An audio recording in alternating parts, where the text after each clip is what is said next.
over 40% as we speak. We did not release unemployment data for about 2 years in a row, since last quarter 2020. And all of a sudden, we revised the methodology to favor a funny narrative that only 1 hour of work every day means you're employed. I think the Nigerian state should not do this to our policymakers. We shouldn't deceive ourselves. You see, the greatest thing you can ever do to yourself is self-deceit.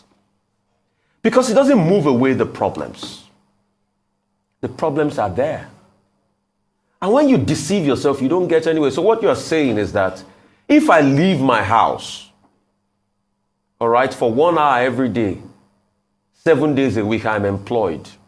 And policymakers feel we should accept that in this country where there's biting inflation, biting unemployment, in a country about 133 million people living in multidimensional poverty. So if Nigeria's employment rate is 4.1% as it's been celebrated now, why do we have over 133 million people living in multidimensional poverty?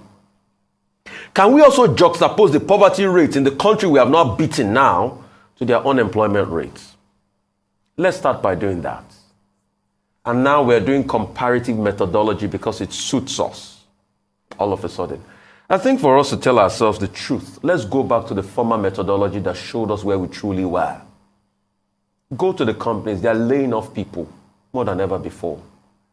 Now you're telling me overnight that Nigeria has a better unemployment rate than Germany?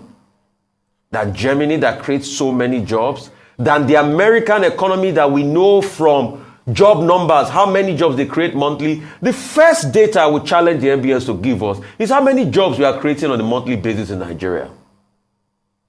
Now that we are almost as par with unemployment. And I saw a certain minister tweet this to celebrate this. We have become a pantomime in this country. And we're taking this joke too far.